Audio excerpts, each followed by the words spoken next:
Welcome back, everyone, to the Complete Pineleaf. Bingo has asked us to take a look at this neighboring village. First, we need to look in the distance from the bridge by the waterfall, which is this bridge right here. All right, let's have a look.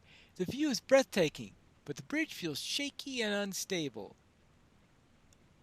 It's breathtaking because we've got these Oathbreakers sitting up here. That's a See, look closely at the forgotten graveyard and look into the distance from the ruins from the Otterheim. Oh, look into the distance from the ruins. All right. Okay. Let's have a look here. Would be a good place to look for them at. The town of Otterheim is burnt out husk. Only the shells of it remain. Okay. And now I need to look at some gravestones for the ranger and bingo, which is me to look closely at the forgotten graveyard. So let's take care of both altogether. There you are. There's the graveyard, just a little bit off the road. We also have a few wolves here. And I do have a deed concerning wolves. I've got 34,200 in the advance. Fortunately, it's a Beast Slayer deed rather than a Wolf Slayer deed, which means there are other things I could kill and still get credit for it. Things like birds and bats and yes, any type of mammal you can think of, I think will count on that. Well, I can't say all mammals because I guess orcs are technically mammals. All right, here is a gravestone. A gravestone near the haunted village. Read the first engraving. Okay. Here lieth Frithegern, age 31, who perished from natural causes on June 2nd, third age, 2461. All right, died of natural causes on July 2nd, 2461. Okay, I suppose that's not too bad of a problem. What about this one?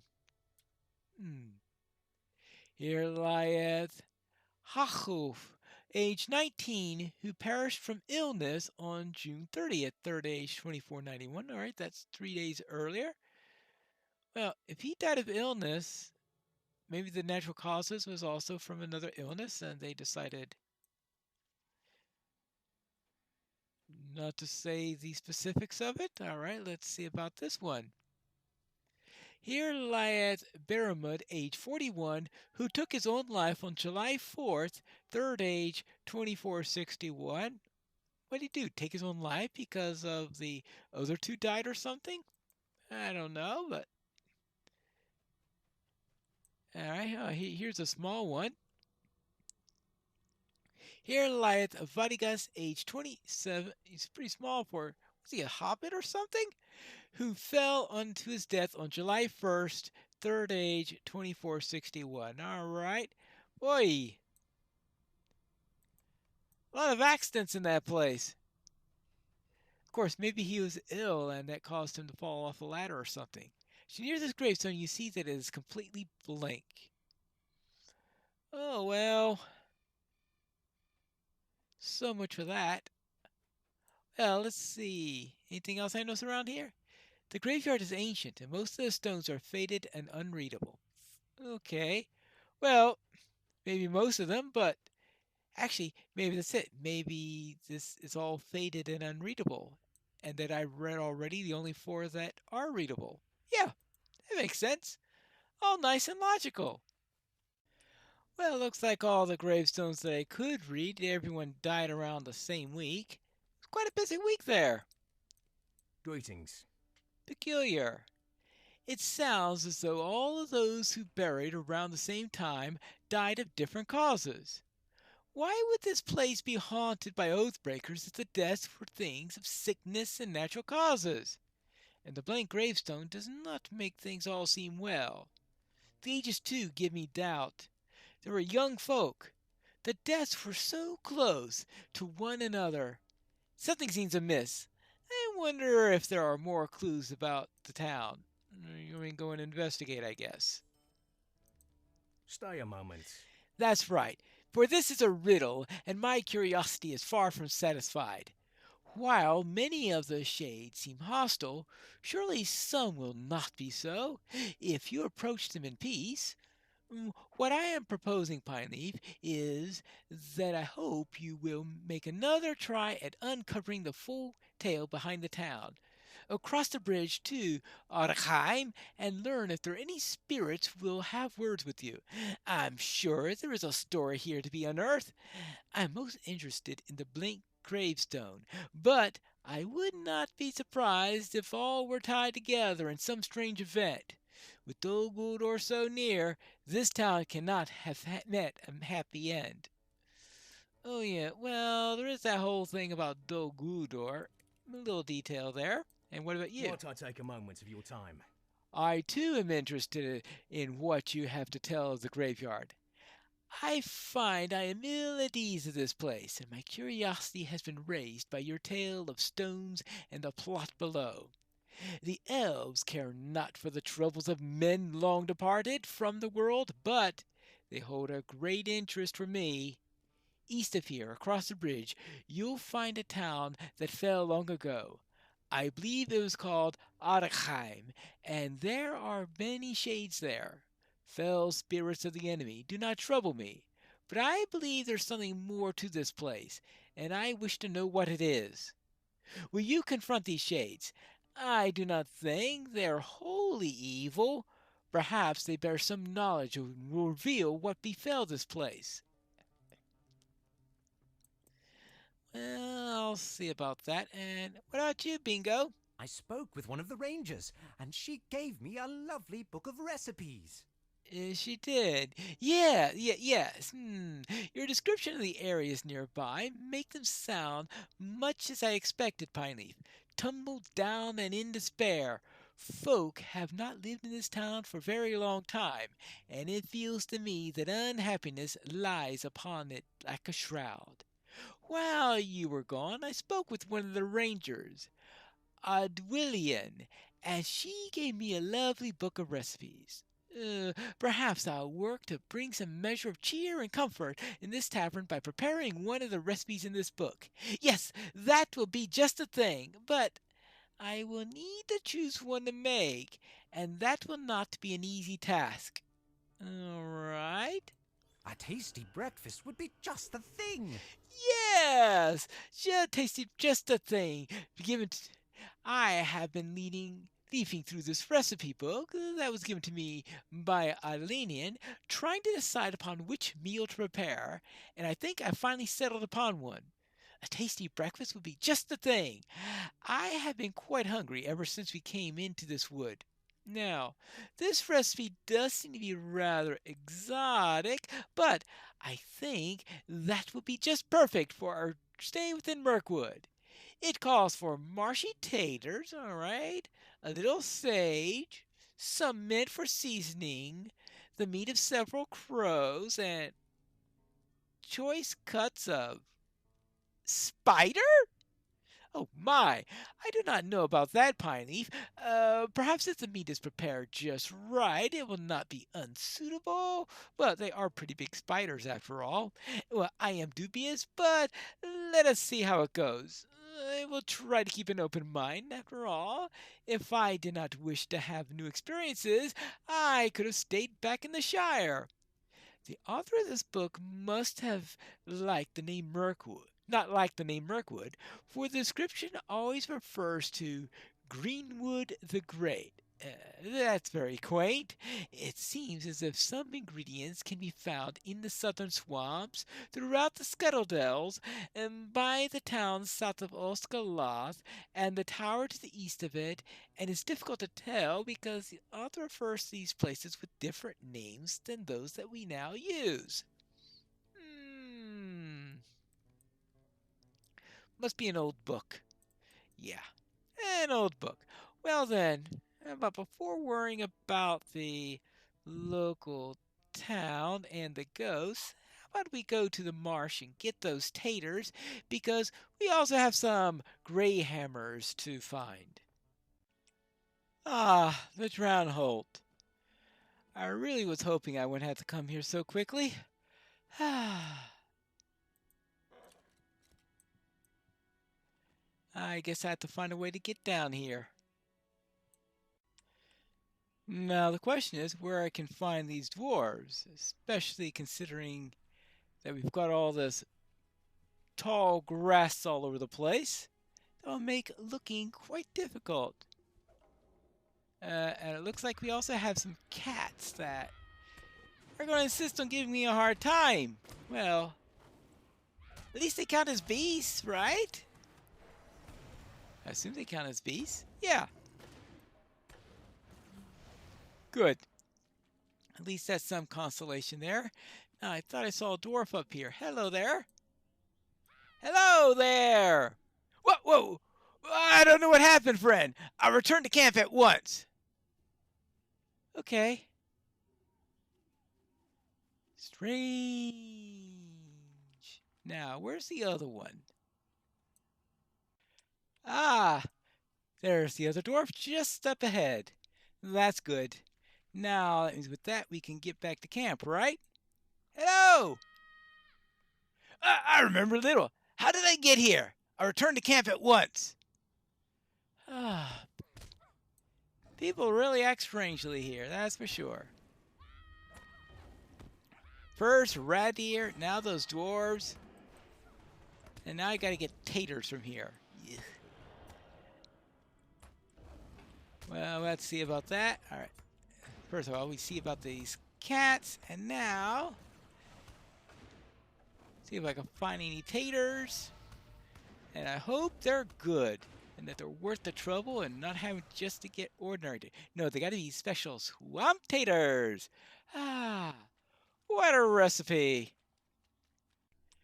Ah, here's one right now. Maybe they just didn't know about Shire taters. Nice golden Shire taters. I'm sure they certainly wouldn't mind substituting one or two of those things. It sounds like they will just hit the spot and be perfect for whatever he wants. No, I know. The recipe calls for...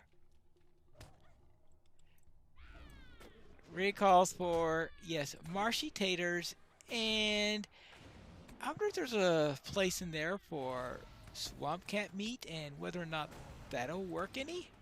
Just saying. I found the taters. I'm still looking for the rest of the ingredients. Hold on there, and I need to speak with the gray hammers here. Hello there, old tree. This place fills me with uneasiness. Rosar and Steger were just here, Pineleaf, and they had the strangest stories to tell. Each of them reported seeing familiar faces among the tangled brushes and briars and hearing voices in the wind. But when they approached, filled with amazement to see lost friends in such a place, there was no sign of anyone. But lo, further ahead, an encouraging wave and a smile. This place fills me with unease, Pineleaf. Thank you for rescuing my brothers. Without your aid, I fear there would have been too fewer greyhammers in this world come sundown. If sundown ever truly leaves this grim wood. Broin is in his cellar. Tell him my brothers are safe and ask him too if the elves have come to an agreement on how to proceed. The sooner we move from this place, the happier this greyhammer will be. Well, I will check. Yeah. Notice, very similar to what happened to Radier. Except Radier is no longer alive. Hello, Brian. The Greyhammers are safe, but they'd like to get out of this place as quickly as possible, so have the elves reached an agreement? This waiting wears thin. The elves have still not decided which way to go. Oh, well, and my patience is stretched to begin with. Ugh! The elves have not decided which way to go. Perhaps you can help them decide. If anyone can. Someone must take charge, or it will be next winter before we advance a single step. The death of the elf Radier has made uncertain the fate of this journey, Pineleaf, for none of the elves know by which way he planned to bring us to this in secret to Dol Guldur.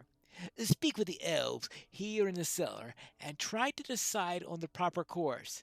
Someone must step forward and take charge, or it will be next winter before we advance a step, and who knows what will befall Bori in the meantime. All right. I'll see what I can find out. Hello there. How's the progress in discerning which way to go? The enemy would never expect us to take the road through the Scuttledells. Yes, I do not know what to do, Pineleaf. I believe Radier thought to approach Dol Guldur by ways least likely to be watched by the forces of the enemy.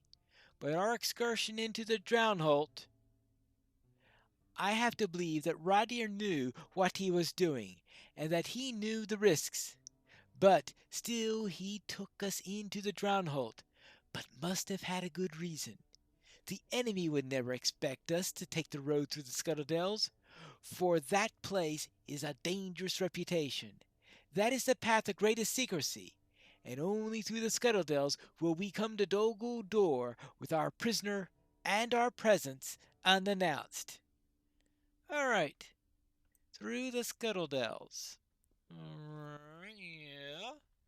Hello there. Have you decided on a way? We should head south through the stony reaches of Tower Morveith. That's not the Scuttledells, I take it. Yes, Radier brought us into the Drownholt despite the danger for a reason, Pineleaf. Well, so far the things are matching up. He must have planned for us to take the southernmost way towards Dol Guldur and bring us in secret to the southern base of the rocky spire upon which the fortress stands. We should therefore head south through the stony reaches of Tar Morvith. That is the way Radier wanted us to go, I'm sure of it.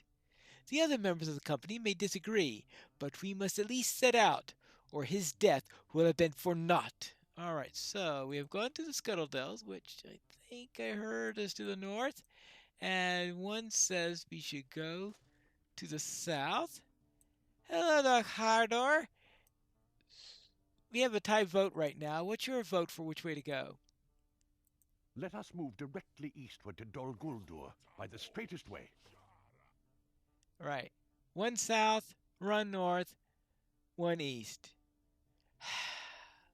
We cannot wait here for the revelation that may not come, Pineleaf, or we will never know what road Radier intends for us to take. No, we must decide, and decide quickly. The quick road will be the safest road. Let us move directly eastward to Dol Guldur by the straightest way. Radier believed our greatest strength was in our secrecy, but the dangerous path through the Drownholt cost him his life. Let us be done with secret ways. The straightest course, like a swift arrow, is the one we should take if we should avoid a similar fate. All right then.